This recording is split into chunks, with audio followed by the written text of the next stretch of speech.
Dans les 3 premiers épisodes, nous avons décrypté le traumatisme à travers les vécus physiologiques et neurobiologiques, ainsi que l'impact du traumatisme sur la mémoire. Mais quels sont les symptômes concrets du traumatisme ? Comment se manifeste le traumatisme dans notre vie ? C'est ce que nous allons voir dans cet épisode. Bienvenue dans le 4e épisode, les symptômes du traumatisme de l'inceste, la vie bloquée dans l'état du traumatisme. 4e épisode de la série sur les mécanismes du traumatisme de l'inceste, podcast Traumatisme et Renaissance, l'inceste, par Hélène Dujardin.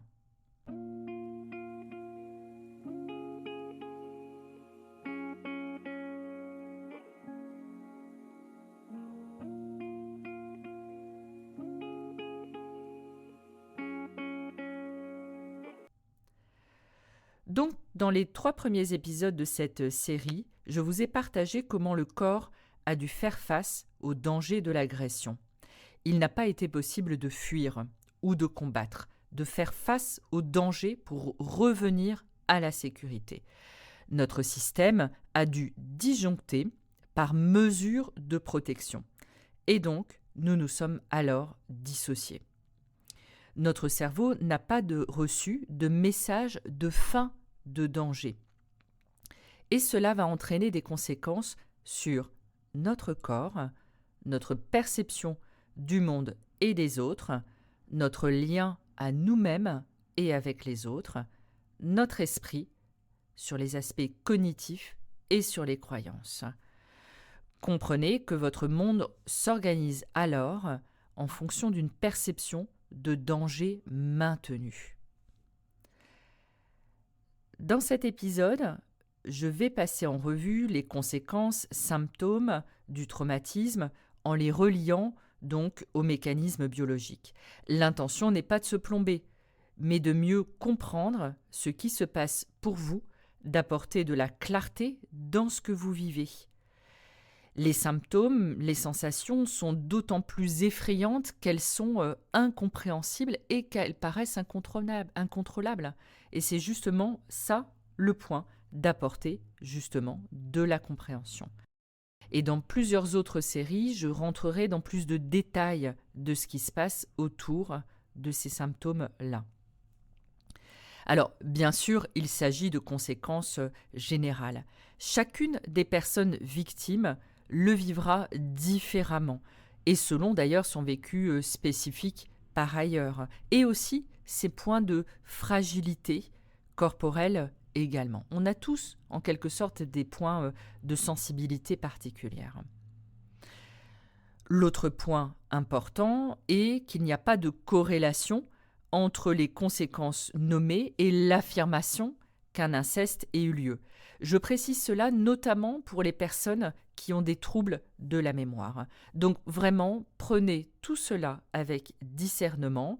Encore une fois, l'idée de pouvoir comprendre comment une personne victime de traumatisme et notamment victime d'inceste porte l'impact du traumatisme dans sa vie quotidienne.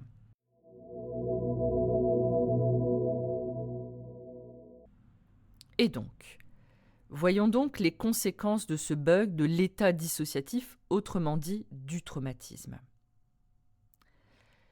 Tout d'abord, la victime de traumatisme, en particulier d'inceste, vit dans un état latent que je nomme d'intranquillité, du maintien d'un niveau d'hypervigilance. Et c'est le premier point que je souhaite aborder. En effet, comme le cerveau n'a pas été informé que le danger est terminé, notre perception du danger est en quelque sorte buggée, elle est décalibrée. Le système reste activé, très activé, avec une sensation de danger permanent, de danger possible permanent. Alors, n'hésitez pas à réécouter, à écouter les 2 premiers épisodes pour bien intégrer ces notions qui sont vraiment importantes pour bien comprendre. Alors, notre corps, notre système nerveux autonome vit en interne également ces sensations de danger, les sensations de figement, reliquat du traumatisme, je reviendrai là-dessus juste après, et nous nous maintenons alors dans un état de tension interne, de tension physique et psychique, avec une anticipation des dangers et une orientation de notre attention vers ces dangers. D'ailleurs, effectivement, nous pouvons être très tendus dans le corps, en particulier dans le haut du corps, notamment autour des épaules, dans la zone des cervicales. Donc, comme pour en quelque sorte tenir, contenir et ne pas sentir cet état d'angoisse qui reste tapis en dessous. Et nous faisons cela naturellement et inconsciemment. L'hypervigilance peut se traduire également par des sursauts excessifs, des mouvements réactifs. Quand un événement extérieur surgit, signe que notre alarme intérieure est hyper activée. Donc ça, c'est le premier point.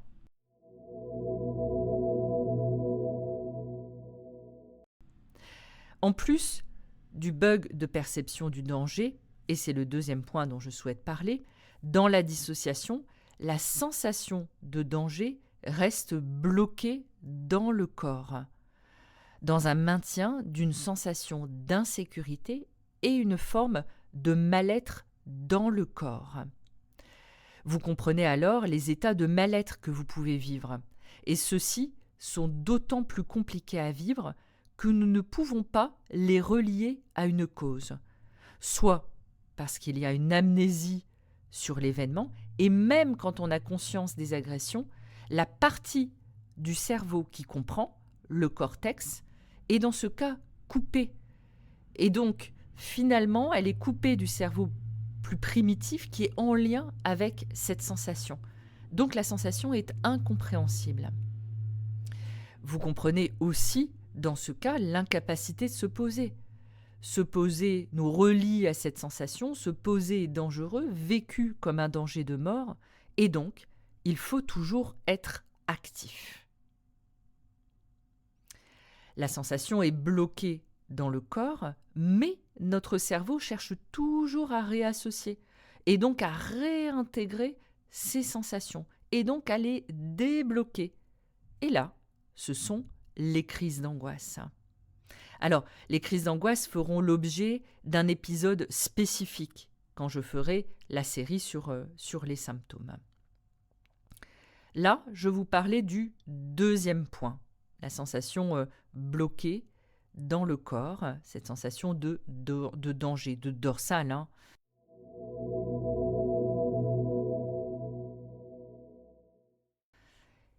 Troisième point, la personne victime de traumatisme vit également un état de stress chronique. Les mécanismes de stress ne sont pas ajustés aux événements. Le système est suractivé, engendrant des troubles somatiques. Alors, troubles somatiques qui peuvent être différents d'une personne à une autre, selon en particulier chacun sa zone de fragilité, je vous le disais. Donc, ce sont notamment les troubles gastro-intestinaux, le syndrome du côlon irritable, de la constipation, de la diarrhée. Des troubles aussi cardiovasculaires, des palpitations, hypertension artérielle. Des troubles également en lien avec des douleurs ou des inflammations du corps, les maux du dos, les maux de tête, les douleurs articulaires, l'arthrite, la fibromyalgie. Des troubles du sommeil également, et des troubles métaboliques, notamment le diabète. Et puis, dans le cas d'agression sexuelle, de viol, d'inceste, les somatisations peuvent aussi se manifester au niveau gynécologique. Donc, les troubles gynécologiques, douleurs pelviennes, masses pelviennes, les règles douloureuses, l'endométriose, la difficulté autour de la possibilité d'être enceinte, d'avoir aussi un enfant. Le corps également comme barrière de protection. Donc des troubles gynécologiques, et d'ailleurs, cela peut être aussi, il y a un pendant bien sûr pour les hommes, donc qui rendent les rapports sexuels désagréables, compliqués, voire impossibles. le vaginisme, les troubles autour de l'érection. L'image du corps est elle-même impactée. Quant à la sexualité, la personne victime d'inceste peut s'en couper en étant abstinent, avec un vécu de l'intimité qui est difficile et le sexe vécu comme sale avec l'aversion d'être touché. L'accès au plaisir peut être également coupé ou le sexe, dans un côté opposé, donc pourra être vécu à outrance, pour différentes raisons que je ne vais pas détailler ici, mais déjà pour vous donner un repère. Et je ferai également une série entière sur ce sujet du corps, du rapport au corps et de la sexualité. Donc là, c'était mon troisième point, le système suractivé qui engendre des troubles somatiques.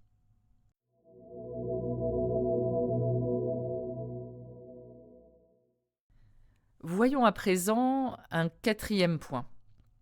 Alors, quatrième point, le vécu du traumatisme part de l'insécurité vécue dans le corps, la tête, le cortex étant hors service quand la perception du danger est trop grande, mais ces vécus internes sont hyper douloureux. Alors que faire avec ces vécus internes? Comment les gérer? Comment les canaliser? Et c'est là mon quatrième point. Parce que, en fait, ces vécus internes douloureux vont amener la personne qui les subit à essayer justement de les gérer de différentes façons. Donc, la personne peut essayer d'éviter les situations qui amènent un rappel des sensations douloureuses. Là, cela fait écho aux crises d'angoisse et aux situations qui peuvent être déclencheurs de ces crises d'angoisse. C'est aussi le sujet autour des phobies, etc. Et donc là, vraiment, j'en parlerai dans un épisode spécifique. Une autre option peut être de se couper de la sensation en tentant de la gérer, mais là, sous une forme de contrôle du mal-être pour essayer de se sécuriser. Donc là, on peut rentrer dans un contrôle obsessionnel des choses, de l'organisation, du tri, un contrôle par la tête, mentale, et finalement, on va glisser vers l'anxiété. Dans l'anxiété, c'est difficile de se stabiliser au présent dans un état d'être serein. Difficile aussi de trouver une explication, on l'a dit, logique dans tout ce qui se passe. Alors, je tente de reprendre le contrôle de la situation en gérant les choses, en contrôlant ce qui peut l'être au présent et en anticipant aussi le futur. Donc, on voit qu'il y a des stratégies d'évitement de situation, de contrôle, mais il peut aussi y avoir une recherche d'anesthésie. Et là, ce sont notamment les addictions qui vont permettre ça. Donc les addictions avec la consommation de produits, de drogue, de consommation d'alcool, de compulsion de nourriture, la consommation de réseaux sociaux, et donc qui vont permettre de se couper des sensations et des émotions. Ou à l'inverse, l'autre stratégie peut consister à aller vers le trop, vers les conduites à risque, qui permettent de faire à nouveau disjoncter le système et donc de s'anesthésier. Alors, nous avons vu jusqu'à présent différents points, donc la notion d'hypervigilance, la sensation de mal-être, les tentatives pour rechercher l'apaisement que nous venons de voir, les troubles également somatiques. Finalement, ce sont les manifestations du corps et comment nous allons aussi tenter de gérer tout cela en fait. Donc, cet état et ces états peuvent être présents dans plusieurs domaines de notre vie où l'état d'être peut être général en fait, un peu plus général. Là, ces différents états traduisent une insécurité vécue à l'intérieur, de soi à soi. Et maintenant, je vais vous parler davantage de ce qui se passe dans le lien avec les autres.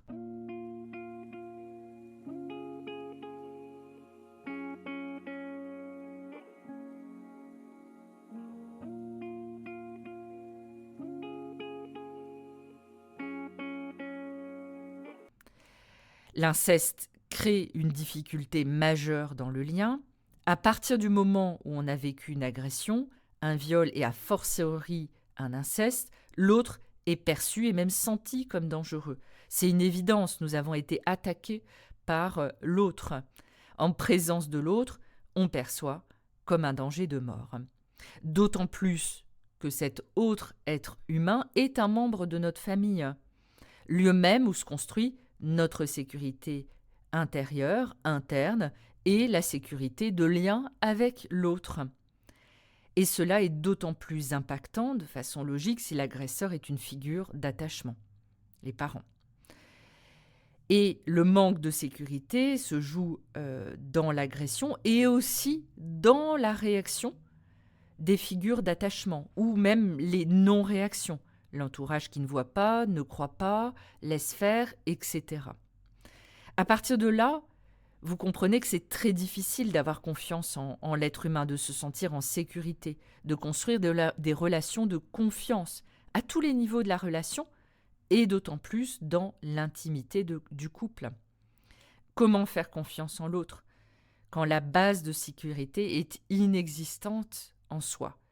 Et comment quand le lien à l'autre a été détruit? Résultat, je suis seule, je ne peux compter que sur moi, être avec l'autre n'est pas tranquille et même dangereux. Les liens à l'autre ont été pervertis, les agressions vécues dans la solitude, et cela crée au présent des difficultés relationnelles dans toutes les situations similaires au vécu du traumatisme. Donc, à savoir les agressions elles-mêmes et aussi tout ce qui est relié avec les réactions, ce qui se passe en lien avec les figures d'attachement. Donc je vais vraiment consacrer aussi une autre série entière sur ces notions de lien et de sécurité qui sont aussi extrêmement importantes dans le traumatisme.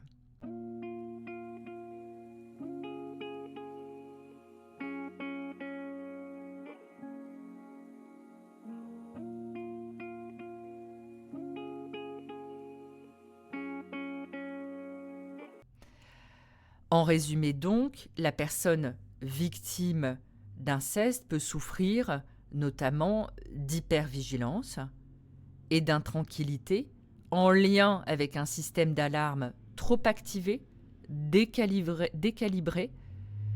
Elle peut souffrir d'une sensation de mal-être. Elle peut souffrir également d'un état de stress chronique avec des troubles somatiques en lien avec cette hyperactivité du système nerveux autonome. Elle peut également souffrir de troubles gynécologiques, d'une mauvaise relation à l'image du corps qui est altérée, et c'est plutôt ce terme-là qui est approprié, une relation à l'image du corps altérée, des relations sexuelles qui présentent également des difficultés, une gestion des sensations et des états d'être douloureux qui peuvent amener à des conduites de contrôle, d'évitement, d'anxiété, d'addiction, des conduites à risque, et un lien à l'autre qui est vécu comme insécure, comme sans sécurité.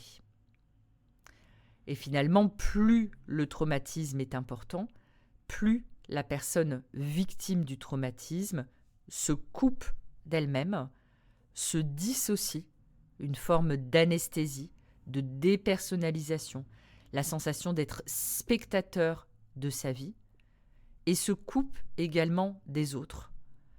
Sensation de vivre comme dans une bulle, comme étant dans son monde. À un moment donné même, la dissociation est si profonde qu'on ne se rend pas véritablement compte qu'on est soi-même dissocié, coupé des autres, dans son monde. Une forme de distorsion de la réalité. Alors il faut bien comprendre que la personne victime de traumatisme, victime d'inceste, n'est pas responsable de ces états. Ce sont des mesures de protection. Le corps, le psychisme, a fait du mieux pour organiser la survie, un mode de survie qui a été le plus adapté pour survivre au traumatisme. Ce sont vraiment des conséquences normales face à un danger sans solution. Mais ces conséquences ne sont pas une fatalité. On dirait que le vent a changé. Ah, changer, c'est bien. Oui, mais c'est pas facile. Je sais ce que je dois faire, mais pour revenir, il me faut faire face à mon passé. Et je l'ai fui depuis si longtemps. Oh, tu es devenu fou! Tu oublieras vite, c'est du passé. Oui, mais c'est douloureux. Eh oui, le passé, c'est douloureux. Mais, à mon sens, on peut soit le fuir, soit tout en apprendre. Ah, tu vois? Alors, quelle est ta décision? Ces conséquences, ces sensations somatiques peuvent être accompagnées, notamment en thérapie, pour à la fois recalibrer le cerveau, pour dépasser ces sensations somatiques, pour également reconstruire de la sécurité dans le lien. Donc cela passe par une thérapie, cela passe aussi par des formes de reconstruction corporelle, notamment. Donc tout ça pour sortir du traumatisme, pour pouvoir vous reconstruire, à la fois vous reconstruire dans votre intégrité corporelle, reconstruire ce qui se passe au niveau de l'esprit et du cerveau, et reconstruire le lien à vous-même et le lien aux autres. Voilà, c'est la fin de cet épisode. Si vous avez aimé cet épisode, n'hésitez pas à le partager autour de vous et à vous abonner. Et surtout, ça serait génial si vous pouvez prendre quelques minutes pour mettre un 5 étoiles sur Apple Podcast ou Spotify ou toute autre application de podcast. Ça va énormément aider ce podcast. Merci à vous. Et je vous retrouve mardi prochain pour un nouvel épisode. D'ici là, prenez bien soin de vous.